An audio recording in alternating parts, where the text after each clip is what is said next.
वरी हुनखे तव्हां माल गाॾो ठाहे छॾियो।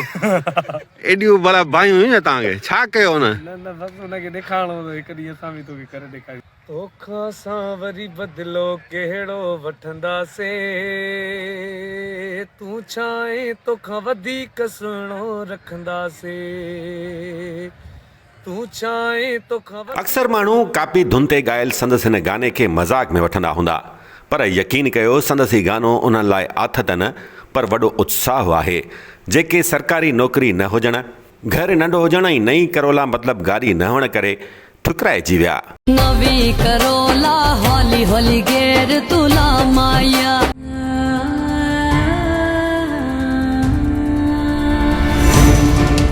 संदसि गानो उन्हनि सचनि इंसाननि लाइ वॾो मरम आहे जेके गुरबत ऐं शिकिल सूरत में घटि हुअण करे पुठ में लॻल छुरे जा सूर सहंदा वतन।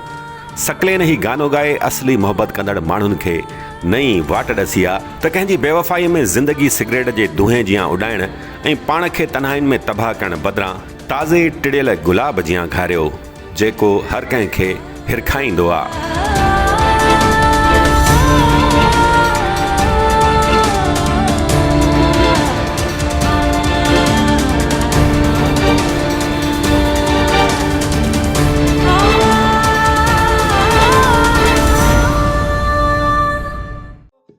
सकलेन ऐं संदसि संगतियुनि पारां तयारु कयल हिन गाने जी स्टोरी तमामु दिलचस्प थियण वारी आहे। हिन गाने जो पोस्टमार्टम बि अहिड़ो थींदो जो हर हारियल दिलि जी दिलि वॾी थी वेंदी।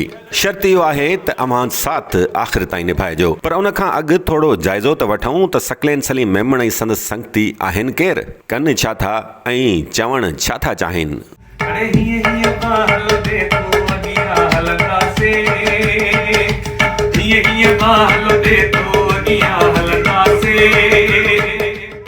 हलूं था बाहूं लोॾींदा खैरपुर, मिलूं था सकलेन ऐं संदसि संगतियुनि सां। ज़िले खैरपुर जे शहर पीरगोठ जो रहवासी Saqlain Salim Memon Shah Abdul Latif university J IT department मां ताज़ो बैचलर्स डिग्री हासिल करण बाद अॼुकल्ह वांदो आहे। उहो वांदो न मतिलबु को कमकार न हुजण सबबु वटसि वांदकाई आहे ऐं हुन ॻाइण खे वांदकाई जी विंदुर बणाए छॾियो आहे। अॼुकल्ह बसि हिन ई हुन में लॻा पिया आहियूं पंहिंजे हिन ॻाइण वॼाइण में। तूं छाहे तोखां वधीक सुहिणो रखंदासीं, तूं छाहे तोखां वधीक सुहिणो रखंदासीं। सकलेन पारां थाल जी रिधम ते ॻायल तोखां वधीक सुहिणो गानो त हाणे सोशल मीडिया ते वायरल थियो आहे, पर हू 5 क्लास खां ॻाईंदो अचे। सकलेन मूजिबि हू ॻाइण जी बाक़ाइदा सिख्या वठंदो आहे, जॾहिं त सुफ़ियाना कलाम तोड़े क़ौमी गीत वॾे शौक़ सां ॻाईंदो आहे। 5 क्लास में हूंदा असां ॻाइणु शुरू कयो, राग सिखंदा आहियूं, हलंदो आहे ईअं थोरो घणो असांजो पंहिंजी पाण में वेठा हूंदा आहियूं। मूंखे तक़रीबन भैरवो राग ऐं सेंदड़ो इन्हनि जी हाली फ़िलहाल मां हिन ते हले थी मुंहिंजो। हाणे वरी अचूं था तोखां वधीक सुहिणे गाने ते। गाने जो पोस्टमार्टम त हाणे शुरू थींदो त भाऊ नोमान अहमद इहो ॿुधायो त गाने जी असुल कहाणी छा आहे। असां मतिलबु अवेज़ शेख हुयो ऐं मरहूम सुधीर मेमण हुयो ऐं सकलेन असां सभई पाण में वेही असां ॻाईंदा हुआसीं हिकु मज़ाइया लेवल ते। वरी पोइ माशाल्लाह सकलेन मेमण इहो तमामु वायरल थियो ऐं कामयाबु वियो। उन खां पोइ वरी हिनखे सही माना में सकलेन जे ई आवाज़ खे ठहंदो आहे। इहो हिकिड़ो दोस्त आहे उहो बि सड़ियल आहे तव्हां वग़ैरह, उहो जो त अञा थोरो अञा हुजे, बाहि थोरी अञा हल्की थी आहे पर अञा बम्बट आहे, थोरो हुजे ॿ टे अहिड़ा ॿिया हुजनि। इंशाल्लाह ठाहींदा, कोशिशि में लॻा पिया आहियूं। हा लॻा पियो न, कॾहिं था रिलीज़ कयो? इंशाल्लाह 5-10 ॾींहंनि में। चवे थो तोखां सां वरी बदिलो कहिड़ो वठंदासीं, मतिलबु हमरा बेवफ़ा खे पलांद लाइक़ बि नथो सम्झे। हल मुंहिंजा साईं, तूं छाहे तोखां वधीक सुहिणो रखंदासीं। कॉन्फिडेंस हुजे त अहिड़ो जो जेको अव्हां खे कुझु न सम्झे उनखे बि छा सम्झजे, असुल कुझु बि न सम्झजे। चवे थो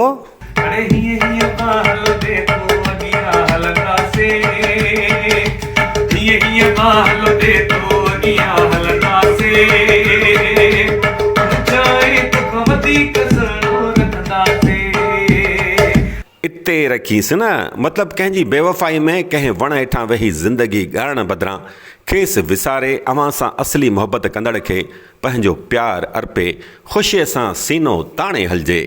बेवफ़ा खे उन खां वधीक टांडा कढ़ाईंदा। शाही साहब होशियारी।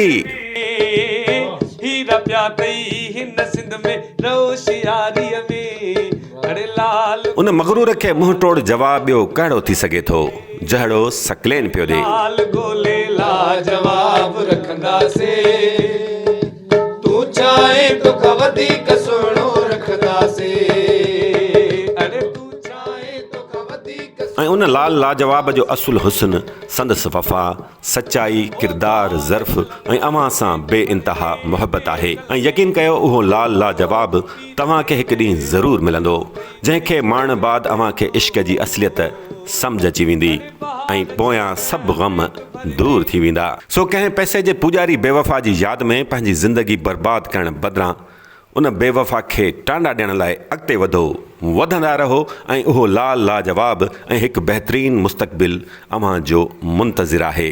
अरे लाल गोले ला जवाब रखंदासीं अरे लाल गोले ला जवाब रखंदासीं तूं चाहे तोखां वधीक सुहिणो रखंदासीं।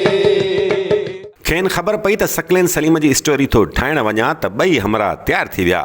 हिकिड़ो हो शाही लगारी ऐं ॿियो हो काज़ी शम्स। सकलेन सलीम तंहिं थदड़ी शाम हिकु क़ौमी गीत जीअं ई झुंगाइण शुरू कयो त असांजा संगती बि ॾाढा महसूस थिया। चवीं थो जिस्म मुंहिंजे तां इहो तूं वे सुलाईंदे करे लीड़ो लिंगन जो तूं बदन मुंहिंजो विराईंदे कंदे टुकड़ा मोहब्बत जा कंदे टुकड़ा मोहब्बत जा नवा नक्शा बणाईंदे सिंध वतन वतन वतन सिंध वतन वतन वतन सिंध वतन अरे हीअं बाहल दे तूं अॻियां हलंदासीं हीअं बाह करे तो अॻियां गाने पुठियां बि हिकु दिलचस्प कहाणी आहे। सकलेन ॿुधाए थो त हीउ गानो संदसि संगत केतिरा ई साल अॻु गॾिजी तयारु कयो हो। साईं इहो ॻाल्हि ईअं हुई त इहो पुराणो लिखियलु हुयो असां वटि चवंदा ईंदा पीरगोट में संगत पंहिंजी जेकी पंहिंजा माइट हूंदा पोइ नी उतां असांजी ॿुधी नेट पोइ किथे ईअं चवंदा ईंदा पंहिंजे मुंहं सां पोइ हिकु ॾींहुं असांखे ख़बर न हुई त ईअं वायरल थी वेंदो। सा शाम छा त ख़ूबसूरत हुई ऐं उन्हनि दिलफरेब पहरनि में जॾहिं सकलेन ही क़ौमी गीत पेश कयो त हिकु अजीब सहर छांइजी वियो। जन्नतिल फिरदौस आइने ॿई कंदियूं महिराण जूं।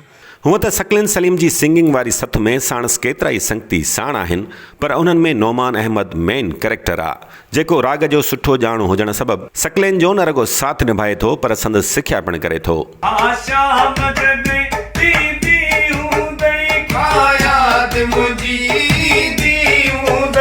मुंहिंजी